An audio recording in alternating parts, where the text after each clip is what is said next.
Nagising si Joey ng madaling araw sa iyak ng kanyang nag-iisang anak, habang ang kanyang asawang si Lucella ay himbing na himbing sa pagtulog na nasa kanyang tabi. Napilitan tuloy siyang bumangon upang patahanin sa pag-iyak ang kanyang anak. Nang tingnan niya ang oras, ay nakita niya na 2:00 pa lamang pala ng madaling araw. Kaya nang sa wakas ay tumahan ng kanyang anak, ay naisipan niyang bumalik sa kwarto nilang mag-asawa upang ituloy ang naudlot na pagtulog. Andon pa rin ang asawa niya at tuloy pa rin sa pagtulog. Ni hindi man lang ito nagising sa malakas na iyak ng anak nila. Pero naiintindihan naman niya ang asawa niya dahil alam niyang pagod ito sa maghapong pag-aasikaso sa anak nila. Tinabihan niya ang kanyang misis sa paghiga. Pero maya-maya lang ay mahina siyang napamura dahil kahit anong gawin niyang pagbaling ay hindi niya magawang makatulog. Mukhang hindi lang siya ang nagising sa iyak ng anak niya, kundi pati na rin ang alaga niya. Mukhang uminit ang ulo kaya dapat ay mapalabas niya yon upang makatulog na siya. Napatingin siya sa kanyang misis. Nagdadalawang isip siya kung gigisingin niya ba ito o hahayaan niya na lang itong matulog ng mahimbing. Napahawak siya sa harapan ng kanyang shorts at tila ba tinatanong niya rin ng alaga niya kung ano ang dapat niyang gawin. At parang ito na rin ang nagdesisyon dahil namalayan na lang niya ang sarili na niyuyugyug niya na ang balikat ng kanyang misis. At ilang saglit lang, unti-unti nitong iminulat ang mga mata. Ano ka ba, Joey? Ang aga-aga pa. Inaantok pa ako, ba't ba ang agresibo mo naman? Reklamo ng kanyang asawa na pipikit-pikit pa ang mga mata sa antok. Mukhang wala sa mood ang asawa niya. Pero palagi naman itong ganoon simula nang magkaanak na sila. Pero konting romansa lang dito, konting paglalambing ay makukuha na naman niya ang kiliti nito. Kaya hindi niya pinansin ang pagrereklamo ng asawa. Nakakagigil talaga ang misis niya. Hindi maikakaila na meron itong angking kagandahan. Idagdag pa ang nakakalaway na hubog ng katawan nito. Kaya nga kahit may anak na sila ay ganoon pa rin ang feeling niya sa tuwing naglalaving-laving sila. Pasensya ka na, mahal. Sobrang nanggigil lang ako sa'yo eh. Pabalik na sabat ni Joey sa misis niya. Maya-maya lang ay nakarinig siya ng mahinang ungol sa kanyang asawa. Tanda na nag-e-enjoy na rin ito, kaya naman mas lalo siyang ginanahan. Hanggang sa ilang saglit pa isang marahas na buntong hininga ang pinakawalan ni Joey. Tanda na nailabas niya na ang dapat ilabas. Pagkatapos ay ginawaran niya ang asawa ng halik sa noo bago siya bumagsak sa kama at tuluyang nakatulog.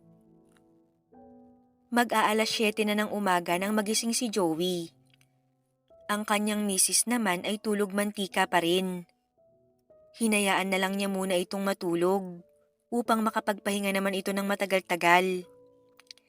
Balak niya na siya muna ang gagawa sa mga gawaing bahay para matuwa naman sa kanya ang kanyang misis. Hapon naman ang pasok niya sa trabaho at gabi na ang uwi niya kaya may time pa siyang maglinis ng bahay. Nagsimula na siyang maglinis. Parang natuon naman ng husto ang atensyon niya sa ginagawa kaya hindi niya namalayan ng oras. Samantala, magtatanghali na nang nagising si Lucella. Nagulat ito dahil hindi siya ginising ng kanyang asawa. Kaya agad itong bumangon at dahil doon ay biglang nandilim ang paningin nito at parang umikot ang paningin kaya naupo muna ito sa kama. Nang mawala ang nararamdamang hilo, dahan-dahan itong tumayo at tinungo agad ng kusina kung saan nadatnan niyang may nakahaing pagkain sa kanilang mesa.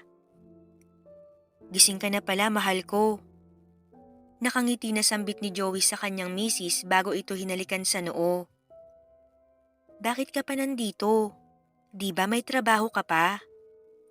Nag-aalalang tanong ng kanyang misis sa kanya. Mamaya pa yun. Ako na muna ang nagluto at naglinis ng bahay para makapagpahinga ka naman. Malambing na sagot ni Joey sa kanyang misis. Tila natulala naman ang misis niya Kaya nakangiti si Joey na pinaupo ang asawa at pinaghandaan ng pagkain. Hindi ata ito makapaniwala sa ginawa niya. Naupo na rin siya sa tabi ng asawa upang sabay na silang kumain. Mahal, ano pang hinihintay mo? Lalamig ang pagkain. Wika niya kay Lucela na parang namamalikmata. May sakit ka ba, mahal? Maya-maya ay tanong nito sa kanya. Wala naman, mahal. Bakit ba? Nagtatakang tanong niya dito. Wala lang. Siguro may ginawa kang kasalanan sa akin, no? Muntik pa siyang mabulunan sa tanong ng asawa. Wala, mahal. Masama bang sipagin paminsan-minsan? Sagot ni Joey pero pinanliitan lang siya ng mata ng asawa. Promise nga. Nang sabihin niya yon ay napatango na lang si Lucela at nagsimula ng kumain. Matapos nilang kumain, ay iniwan na muna ni Joey ang misis at nag-ayos na rin siya ng kanyang gamit para sa trabaho. Isa kasi siyang security guard sa isang convenience store at panghapon ang kanyang duty. Matapos gumayak, lumabas na siya at nagpaalam sa kanyang misis na papasok na sa trabaho. Sa labas naman ay nakasalubong niya ang mag-asawang Brando at Karen. Kumpare at kumari niya ang mga ito. Masaya niyang binati ang mga ito at ganun din naman sila. Maya-maya ay sabay sila ng kanyang kumare na sumakay ng tricycle. Pareho kasi sila ng lugar na pinagtatrabahuhan. Habang nasa tricycle, hindi sinasadyang dumapo ang paningin ni Joey sa palda ng kanyang kumare. Mabilis niyang iniwas ang kanyang tingin dahil baka kung ano na naman ang maisip niya. Pero sa tuwing ililibot niya ang kanyang mga mata, talagang dun at dun pa rin napapatingin si Joey. Agaw pansin naman kasi ang puti at kinis nito, kaya hindi niya maiwasang madistract. Unti-unti tuloy siyang nakaramdam ng kakaiba habang nakatitig siya ron. Aaminin niya na matagal na siyang medyo attracted sa kanyang kumare. Sa tuwing nakakasama niya ito ay kusang nag-iiba ang kanyang pakiramdam. Alam niya namang hindi tama ang kanyang nararamdaman. Pero wala naman siyang ginagawang masama. Mahal niya ang kanyang asawa at wala siyang balak na lokohin ito. Pero agaw pansin kasi talaga si kumare, kaya parang humihina ang depensa niya sa tukso. Naputol na lamang ang kanyang pantasya nang dumating na sila sa harap ng kanilang pinagtatrabahuhan. Sa kabilang banda, naiwan naman ang misis ni Joey na nag-aayos ng mga gamit sa kanilang bahay. Hindi naman sinasadya na nakita nito ang kumpare na si Brando na naroon din sa kabilang bahay. Nagawa niya pa itong batiin at bumati rin naman pabalik ang lalaki. Dahil doon ay hindi maiwasan ni Lucela na tumingin sa matipunong katawan ng kumpare. Alam nito sa sarili na pareho lang din sila ng kumpare niya na may nararamdaman sa isa't isa. Alam niya yun noon pa man, dahil hindi siya manhid sa mga pahagod na tingin nito sa kanya, na minsan ay nahuhuli pa nga niyang natutulala sa kanya at halos maglaway pa. Gabi na nang matapos ang duty ni Joey at Karen. Sabay ulit silang umuwi. Hindi niya maiwasang mailang sa kanyang kumari. Ang tahimik kasi nito habang sabay silang naglalakad pa uwi, na para bang hindi sila magkakilala. Naputol lang ang katahimikan nang dumating ang asawa ni Karen na si Brando. Nagawa pa nga siyang batiin ni Brando. At ewan ba niya kung bakit parang nakaramdam siya ng inggit sa kumpare niya. Dahil sa paghalik nito kay Karen. Ngunit binaliwala na lang ni Joey yun at sa halip ay kinantyawan niya pa ang mga ito. Miss na miss ka na agad ni Pare Mare. Pabirong wika ni Joey kay Karen. Ngiti naman ang isinagot ng dalawa sa kanya bago sila tuluyang maghiwa-hiwalay. Nang makarating naman siya sa kanilang bahay ay sinalubong naman siya ng misis niya ng isang mahigpit na yakap at matamis na halik. Dumiretso na ang dalawa sa kusina at sabay na silang naghapunan. Matapos nilang kumain, pinuntahan muna ni Joey ang kanyang anak na mahimbing na natutulog. Balak pa sana niya itong gisingin kaso hinayaan na lang niya itong matulog. At para masolo naman niya ang misis niya. Nang matapos magligpit ng pinagkainan ng misis niya, inaya naman niya ito para maligo silang sabay. Tumango naman ang misis niya at sumunod naman ito sa kanya sa banyo. Pagpasok pa lang ni Lucella, sinunggaban agad ito ni Joey ng isang matinding halik. Hindi naman pumalag ang misis niya at bagkus ay nagparaya lamang ito. Habang nasa ganun silang sitwasyon, ay bigla na lamang umiyak ang anak nila. Ayaw pa sanang pakawalan ni Joey ang asawa, ngunit nang mas lumakas ang iyak ng anak nila ay walang nagawa si Joey kundi ang bumitaw na lang. "Mahal, bumalik ka ha?" Wika pa ni Joey na umaasang matutuloy pa ang kanilang mainit na sandali. Nginitian lang siya ng misis at tuluyan na siyang iniwan sa banyo na bitin na bitin. "Hindi bali na, mamaya na lang ako iisa bago matulog." Wika na lang ni Joey sa sarili, pagkatapos ay itinuloy na ang pagligo. Samantala, sa kabilang bahay naman kung saan nakatira si Brando at Karen, isa namang napakainit na kaganapan ang nangyayari. Nang malapit na sa rurok ng kaligayahan si Karen, ay bigla namang tumigil si Brando. Naabot na naman kasi nito ang rurok ng kaligayahan. Habang si Karen naman ay halos hindi na maipinta ang muka dahil sa pagkabitin. Lalo pa itong napasimangot nang tuluyang bumagsak sa kama si Brando na mabilis ring nakatulog. "Bad trip talaga to. Kala ko this time makakaraos na ako. Pero pinaasa mo lang ako, Brando." Naiinis na wika ni Karen sa sarili habang nakatingin sa naghihilik na asawa. Samantala, pinagpatuloy naman ng mag-asawang Joey at Lucella ang naudlot na ginagawa nila sa banyo kanina. Medyo hinihingal na si Joey dahil sa sobrang pagkaganado nito. Habang ang misis niya naman, hindi na maipinta ang muka sa sobrang kaligayahan na nararamdaman. Hanggang sa pareho nilang narating ang langit at parehong naibsan ang init na nararamdaman nilang dalawa. Pagkatapos ng ganap na yun ay mahimbing nang natulog ang mag-asawa. Habang sa kabila naman, pabaling-baling si Karen dahil hindi ito makatulog. Hindi mawala-wala sa isip nito ang sobrang pagkabitin dahil na rin sa mister niya. Mabuti sana kung paminsan-minsan lang nangyayari ang ganun. Ngunit hindi.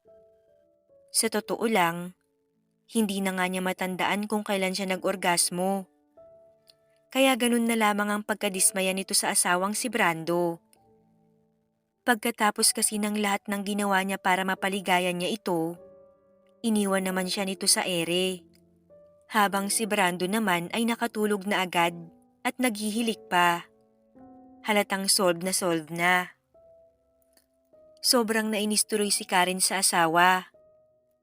Kaya sinabi na lang niya sa kanyang sarili na babawian na lang niya ang kanyang mister.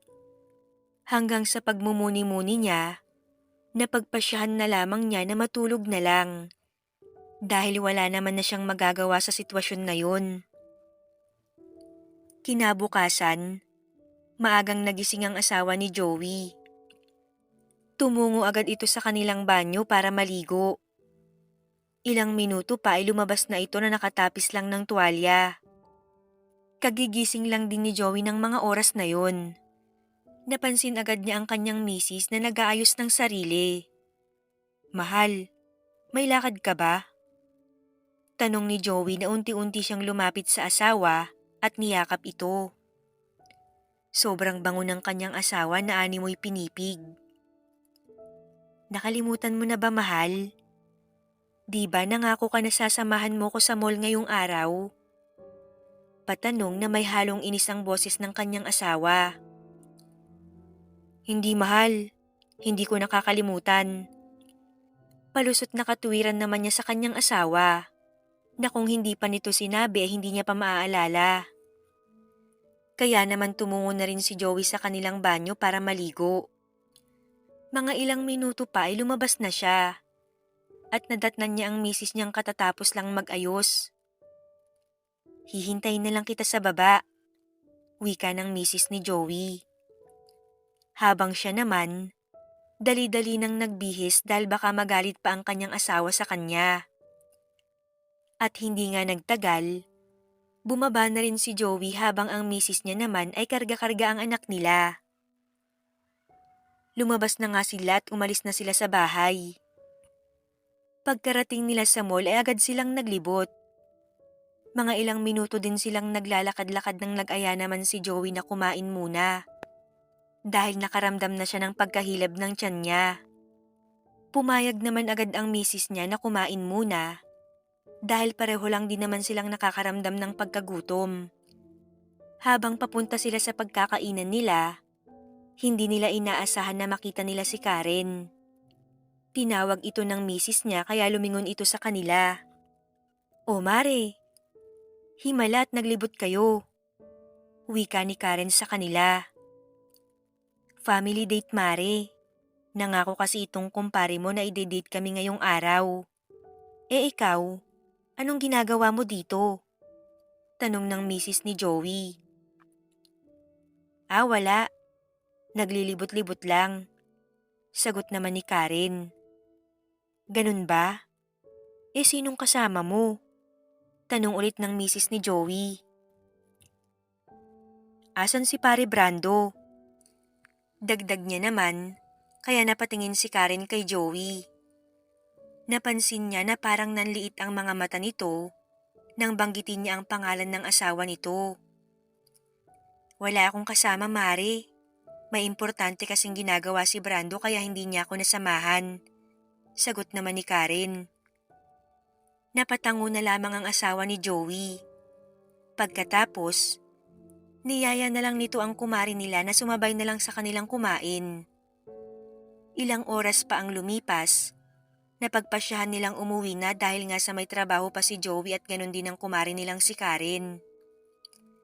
Kaya ilang minuto pa ay nakarating na sila sa kani-kanilang bahay. Habang ang kumpare nilang si Brando ay malayo pa lang ay sinalubong na sila. Nagtaka pa si Joey dahil ang sabi ni Karen sa kanila, may importanteng ginagawa si Brando kaya hindi siya nasamahan nito sa mall. Pero parang wala naman itong pinuntahan.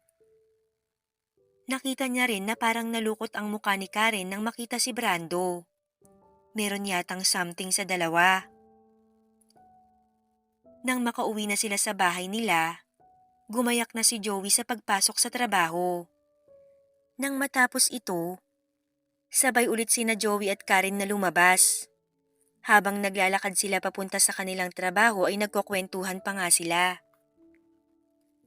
Sa kabilang banda naman, habang nagliligpit ang misis ni Joey ng kanilang pinamiling gamit, nagulat naman ito na bigla na lang sumulpot ang kumpare nila sa likod ng misis ni Joey.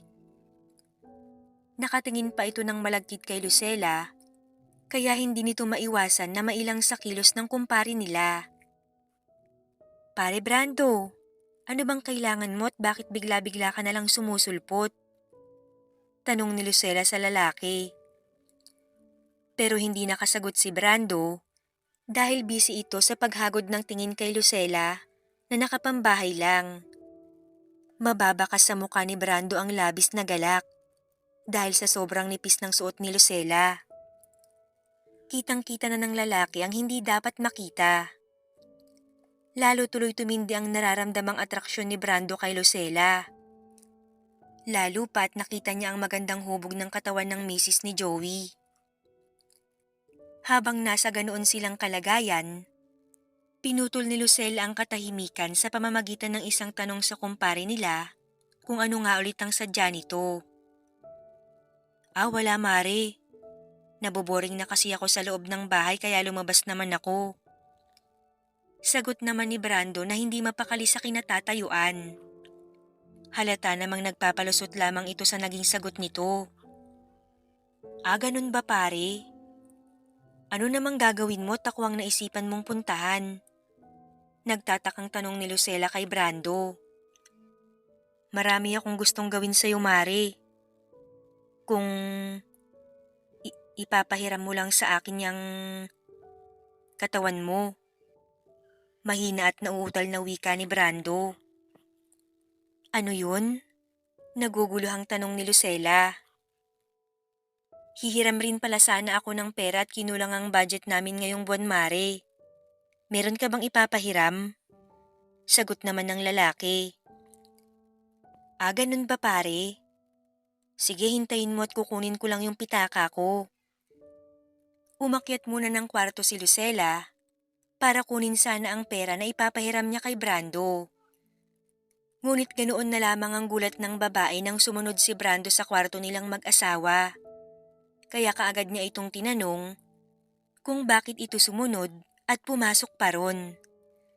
Nakatayo lamang si Brando na walang imik, habang si Lucella naman biglang nakaramdam ng kaba dahil alam niyang maibang balak si Brando sa kanya.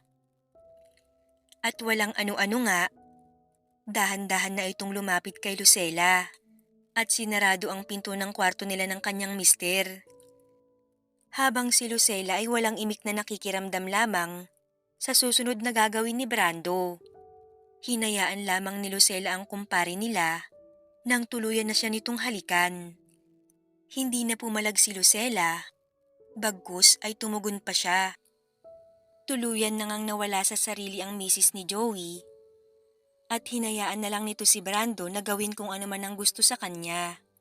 Alam naman ni Lucella na masama ang ginagawa ng mga ito, ngunit imbis na huminto ay nagpatuloy at nagpaubaya ito. Hanggang sa pareho nang narating ng mga ito ang walang hanggang kaligayahan. Pareho silang lantang gulay nang maabot na nila ang sukdulan. Napangiti naman si Brando dahil sa isip nito, nakuha niya na si Lucella na matagal niyang pinagpapantasyahan. Mababakas naman sa mukha ni Lucella ang pag-aalala, kaya sinabihan na lang niya si Brando na hindi dapat yun maulit pa. Samantala, wala namang kaalam-alam si Joey sa nangyari sa misis niya at sa kumpari niya. Habang siya ay masaya pa sa trabaho niya, sa kabilang dako pala ay naisahan na siya ng kumparing si Brando. Matapos ang duty, sabay ulit na umuwi si Karen at Joey. Habang pauwi ay masaya pa silang nagkukwentuhan. Nang biglang tumigil si Karen, kaya napatanong si Joey kung bakit. Nagulat na lang siya nang biglang magsalita ito. Samahan mo muna ako, pare. Biglang aya sa kanya ni Karen na pautal-utal pa. Nagtataka naman si Joey kung ano ang ibig sabihin nito. At magsasalita pa sana siya nang bigla na lang siyang hinila ni Karen. Wala naman siyang nagawa kaya sumama na lang siya. Nagtaka naman si Joey kung bakit siya dinala ni Karen sa isang madilim na bahagi ng daan. May isang lilim ng malaking puno ron kung saan kubli silang dalawa. Nagulat na lang siya nang bigla na lang siyang hinalikan ni Karen. Sinubukan pa niyang magpumiglas dahil nasa isip niya na wala lang sa katinuan ng kumari niya. Ngunit nagsalita ito sa kanya. Alam ko, pare, na may gusto ka din sa akin. Ako din merong gusto sa'yo. Matagal ko lang na itinago dahil pareho tayong may asawa. Ganun na lamang ang gulat ni Joey nang marinig yun sa kanyang kumare. Pero mali ito, Karen. Kasalanan ang gusto mong... Hindi na naituloy ni Joey ang sasabihin dahil tinakpan na ni Lucella ang bibig niya ng sarili nitong bibig. At dahil lalaki lang siya at matagal na siyang may nararamdamang atraksyon kay Karen, mabilis na bumigay ang kanyang depensa. Napapikit na lang siya pagkatapos sa hinayaan niya na si Karen sa gusto nitong gawin. At syempre, binigay niya rin dito kung ano man ang gusto nito. Napatulala pa si Joey dahil sa ganda ng tanawin na kanyang nakikita. Maganda naman kasi ang katawan ni Karen. Masasabi mo talagang labis na pinagpala. Mas lalong nasabik si Joey dahil ang iniisip niya lang nun ay abot kamay niya na ngayon. Hindi nagtagal ay tuluyan nang nawala sa sarili ang dalawa. Hanggang sa pareho na silang nagkaroon ng sariling mundo. Hindi maintindihan ang itsura ni Karen sa kanyang nararamdamang kaligayahan. Yun ang inaasam-asam ni Karen na hindi maibigay ng asawang si Brando. Kay tagal nitong nagtiis sa mga pambibitin nito sa kanya, gayong kayang-kaya naman palang ibigay ng kumpare nilang si Joey ang hinahanap-hanap niya. Muntik nang mapatali si Karen dahil sa pagkasubsob ng mukha nito sa madamong lupa. Ngunit wala nang pakialamang ginang kung ano man ang posisyon niya. Ganoong pakiramdam. Marami pang ginawa si Joey na talagang nagpasaya ng gusto kay Karen. Ilang minuto pa ay pareho na silang nanghina. Hindi na sila nagtagal sa ganoong sitwasyon at alam na kasi nila na pareho silang may nag-aantay sa bahay. Kaya nagbihis na sila at pareho pa silang ngumiti sa isa't isa. Binigyan din ni Joey ng isang matamis na halik sa noo si Karen, dahilan para mamula ito. Pagkatapos ay sabay na silang dalawa na umuwi at habang pauwi ay masaya pa silang naglalakad na animoy para silang magkasintahan. Samantala, nagtataka naman si Lucela kung bakit anong oras na ay wala pa rin ang kanyang asawa. Kung ano-ano na lang ang naiisip niya habang naghihintay sa kanilang bahay. Hindi nagtagal ay bumukas ang pinto ng kanilang bahay at bumulaga sa kanya ang muka ng asawa. Nakita naman ni Joey ang asawa na parang galit ito na nakaupo na naghihintay sa kanya. Kaya hinalikan niya ito. Magsasalita sana siya nang bigla na lang magtanong ang kanyang misis. Anong oras na ba, Joey? At bakit parang ang liwanag ng mukha mo? Parang wala kang asawa. Pasigaw na tanong ni Lucela sa mister na animoy kulang na lang ay paghahampasin niya ito. Hindi naman alam ang gagawin ni Joey kung ano ang idadahilan niya sa kanyang asawa. Nag-overtime ako, mahal. Pasensya na kung hindi ko pinaalam sa'yo. Palusot na lang nasagot ni Joey sa misis niya. Kaya inaya niya na lang ito na sabayan siya sa pagkain dahil tamang-tama na meron siyang dalang ulam. Sumunod naman agad ito sa kanya. Samantala sa kabilang bahay naman, nadatnan na lang ni Karen ang mister nitong natutulog na. Wala naman siyang pakialam dito kung ano man ang ginagawa niya. Basta ang nasa isip niya, napakasaya niya sa gabing yun. Sige lang, Brando. Mabuting matulog ka na lang. Tutal dyan ka naman magaling. Pairap na wika ni Karen sa asawa. Lumipas ang ilang minuto, natapos na si Joey sa pagkain kaya umakyat na ito para maligo muna. Habang nasa banyo siya at naliligo, naisip niya ang pangyayari na naganap sa pagitan niya at ng kanyang kumare. Hindi siya makapaniwala na magaganap yun at ang kumare-kare niya pa ang nagsimula. At base sa nakita niyang itsura ng babae, siguradong madami pa ang mangyayari sa kanila. Hindi naman nagtagal at lumabas na ito sa banyo. Nakita na lang niya ang kanyang misis na nakahiga na sa kama at nakatingin ito sa gawin niya na para bang inaakit siya. Pagod man ay wala siyang nagawa kundi pagbigyan ng kanyang misis. At habang pinagbibigyan niya ang misis niya, napansin niya na parang may kakaiba sa galawan nito. Pansin niya na sobrang wild nito at medyo agresibo. Kaya naman nanibago siya. Pero gustong-gusto niya kung ano ang ikinikilos ng asawa. Kaya ang pagod niya ay napalitan ng ibang klaseng pagkasabik. Lalo pa siyang ginanahan nang marinig niya ang mga sinasabi ng kanyang misis. Medyo malakas yun. Ngunit hindi niya mapigilan dahil nag-e-enjoy din siya. Wala na siyang pakialam kung may makarinig man sa misis niya dahil minsan niya lang makita na ganoon ng asawa. Hanggang sasabay silang nakarating ng finish line ng kanyang misis. At dahil sumabak na siya sa gera bago makauwi, bigla na lang siyang napabagsak sa kanilang kama dahil sa nararamdamang pagod. Hindi nagtagal ay pareho na silang nakatulog ng misis niya.